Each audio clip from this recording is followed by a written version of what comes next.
Assalamualaikum warahmatullahi wabarakatuh. Alhamdulillah, sahabat-sahabatku semuanya, dimanapun Anda berada, yang senantiasa melihat dari kajian saya ini tentang etikot, yaitu mengenal dari zatnya Allah Subhanahu wa Ta'ala. Kemarin pertemuan sebelumnya kita sudah membahas kurang lebihnya etikot tentang sifat jaiz bagi Allah Subhanahu wa Ta'ala. Yang mana saat ini kita masuk ke dalam kajian fikih, yaitu mengenal dari rukun Islam yang kedua, tentunya di dalam mazhab Syafi'i. Kenapa kita harus mengenal dalam mazhab? Tentunya itu akan memudahkan kita di dalam suatu hal perkara. Kita sudah mengambil hukum yang telah selesai oleh seorang ulama yang telah mujahadah ataupun mengorbankan waktu dan diri dan masanya di dalam suatu tarbiyah ilmu agama yang bisa beliau gapai menjadi mujtahid ataupun orang yang bisa berijtihad di dalam hukum-hukum fikih yang kita jalani. Tentunya di dalam wilayah kita Indonesia kebanyakan yaitu memiliki mazhab Syafi'i. Dan adapun mazhab Hanafi tentunya banyak sekali di wilayah India, Pakistan, tentunya berbagai negara lainnya, Uzbekistan dan lain-lainnya. Di Turki juga mungkin banyak juga bermazhab Hanafi. Dan tidak heran juga banyak yang bermazhab Syafi'i, beberapa orang tentunya di kalangan mereka. Di Mesir tentunya ada juga bermazhab Syafi'i. Dan itu tidak menjadikan suatu hal tersebut akan ada perselisihan, karena jika seorang menyandarkan hidup hukumnya kepada seorang ulama, tentu dia akan mempertanggungjawabkan hukum tersebut di hadapan Allah Subhanahu wa Ta'ala dengan kedalaman yang telah dia dapatkan di dalam menuntut ilmu. Dan tentunya hal tersebut akan memudahkan kita di padang mahsyar ataupun yaumul hisab. Saat ini kita sudah masuk ke dalam bab sholat tentang doa di kala i'tidal. Tentunya di sini doa kunut, biasa di dalam mazhab Syafi'i ini disebut doa kunut. Seperti biasa, sebelum kita memulai dari kajian kita ini, kita meminta kepada Allah Subhanahu wa Ta'ala dengan Al-Fatihah. Auzubillahi minasyaitonir rajim. Bismillahirrahmanirrahim.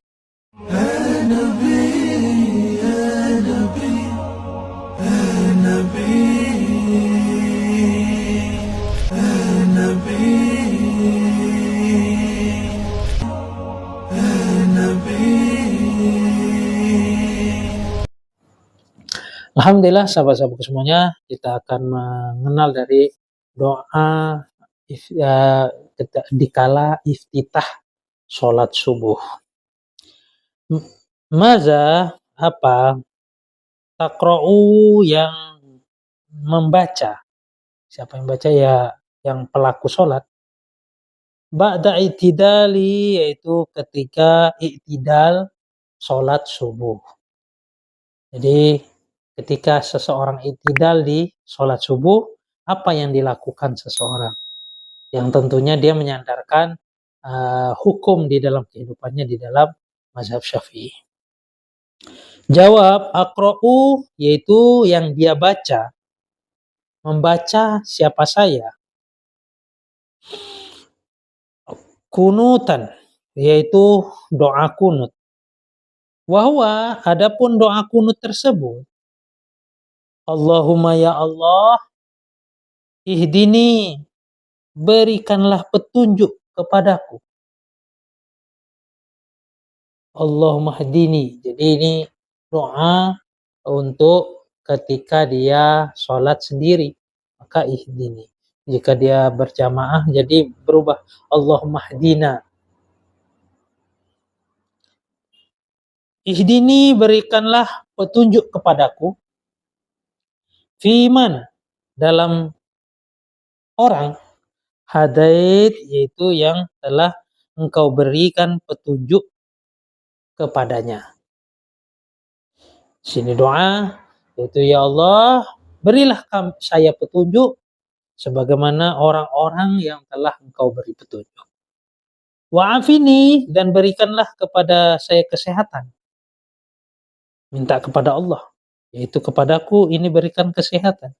Fiman, sebagaimana orang, afait, yang telah engkau beri dari kesehatan. Dari siapa yang memberi kesehatan? Tentunya Allah. Di sini doa, ya Allah, berilah petunjuk pada diriku sebagaimana engkau berikan petunjuk kepada orang-orang yang telah engkau berikan. Ya Allah, berikanlah saya kesehatan sebagaimana orang-orang yang telah engkau berikan kesehatan.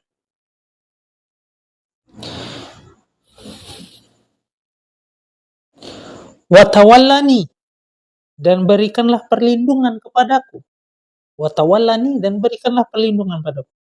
Fiman, yaitu sebagaimana orang, tawallait, yaitu yang telah engkau berikan perlindungannya engkau. Minta berikan perlindungan sebagaimana yang Allah Subhanahu wa taala telah berikan perlindungan kepada seseorang melalui perlindungan Allah. Wabarik, dan berikanlah kebaikan ataupun berikanlah keberkahan li kepadaku, fiman, dalam sesuatu, a'tait, yaitu telah engkau berikanlah suatu keberkahan kepadaku di dalam sesuatu yang engkau beri. Maksudnya berikanlah suatu keberkahan kepada sesuatu yang telah engkau berikan kepadaku. Itu ditakdirkan untukku, maka berikanlah dia suatu keberkahan. Wakini, dan berikanlah kepadaku perlindungan. Wakini, dan berikanlah kepadaku, yaitu perlindungan, sarroma, dari keburukannya sesuatu. Qadait, yaitu yang telah engkau putuskan itu untukku. Ya, jadi meminta perlindungan dari suatu keburukan yang mana keburukan tersebut sudah menjadi ketentuan Allah. Jadi kalau sudah berlindung dari suatu keburukan yang akan ditakdirkan, itu ya tidak bisa dihindari dari keburukan tersebut. Setidaknya di sini ada meminta perlindungan kepada Allah atas keburukan yang telah diputuskan. Ini doa ini sangat penting, sahabat-sahabat semuanya, sehingga akan memberikan kebaikan di dalam diri kita, tentunya di dalam kehidupan kita. Fa'innaka, karena sesungguhnya engkau, itu Allah, takdi, yaitu yang memutuskan. Siapa engkau? Wala yuqda, dan tidak bisa diputuskan. Alaika, yaitu engkau. Siapa engkau? Maksudnya seluruh hal apapun itu berkaitan, ada semuanya itu dari engkau. Dari Allah Subhanahu wa taala.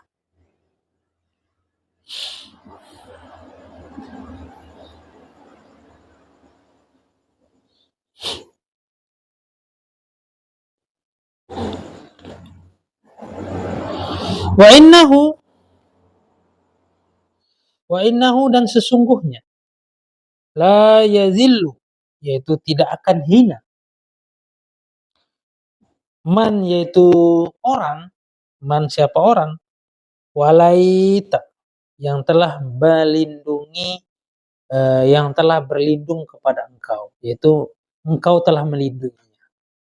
Jadi jika seseorang telah diberikan keputusan takdir tentunya suatu keburukan, berlindung kepada Allah dan meminta perlindungan, karena itu seluruhnya bisa menjadi suatu keberkahan, kebaikan jika kita berlindung, tidak ada lain cara perlindungan kembali kepada Allah. Wala ya'izzu, dan tidak akan mulia, man yaitu siapa orang, adait yang telah memusuhi engkau. Tabarokta, maha suci. Siapa yang maha suci? Yaitu engkau, yaitu Allah. Rabbana, wahai Tuhanku. Wa ta'alait, yang maha luhur. Siapa yang maha luhur? Yaitu Allah. Falaka, maka ia hanya bagiku. Falaka, maka ialah hanya bagiku. Alhamdu, adapun segala puji. Alaman, atas sesuatu. Qadait, yang memutuskan siapa engkau. Jadi apapun sesuatu, hanya pujian untuk engkau, apapun keputusan itu semuanya dari engkau. Yang terbaik dari Allah Subhanahu wa taala, memuji. Karena tidak ada doa yang lebih baik, sebagaimana dalam sebuah hadis dikatakan, afdhalud doa alhamdulillah, wa afdhaluz zikir la ilaha illallah. Astaghfiruka, maha mohon ampun. Siapa yang mohon ampun? Yaitu saya. Wa tubu, dan bertaubat kepada engkau. Siapa yang bertobat nih? Ya saya. Ilaika, kepada engkau, yaitu Allah. Wa sholla, semoga memberi tambah rahmat. Siapa yang bisa memberinya? Allahu, yaitu Allah. Ala sayyidina, kepada junjungan kami Muhammadin, yaitu Nabi Muhammad. Nabi yang menjadi seorang nabi. Ummi, yang tentunya tidak bisa membaca, ummi. Ala alihi, dan atas keluarganya, yaitu keluarganya Nabi Muhammad.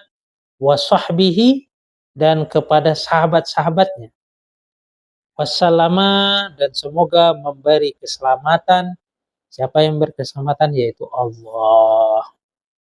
Jadi kalau seseorang sudah berdoa tersebut, maka dia tidak perlu mengusapkan tangan ke wajah, karena sholat masih dalam kata berlanjutnya sholat tersebut. Maka ketika selesai doa, dia langsung ruku, itu langsung sujud, itu dikala sholat subuh. Allahumma hadina fi man hadait, wa afina fi man afait, wa tawallana fi man tawallait, wa barik lana fi ma atait, wa qina bi rahmatika syarra ma qadait, wa innaka taqdi wa la yuqdu alaik, fa innahu la yadillu man walai wa la ya'izzu man adait, wa tawallani iman tawallai. Tabarakta Rabbana wa ta'ala, walakal hamdu ala ma qadait, astaghfiruka wa atubu ilaik. Wa sallallahu ala sayyidina Muhammad wa ala alihi wa sahbihi wa baraka wasallam. Setelah berdoa tadi semuanya memuji, maka kita memohon rahmat untuk baginda Rasulullah SAW dan ahli keluarganya dan para sahabatnya. Doa yang kita lakukan untuk suatu hal yang memakbulkan doa, tentunya kita tidak terlepas dari sholawat. Kurang lebihnya demikian. Banyak hadis yang menceritakan jika doa diawali dengan sholawat ataupun diakhiri, tentu Allah Subhanahu wa taala akan menilai suatu doa tersebut. Wallahu a'lam. Tentunya doa ini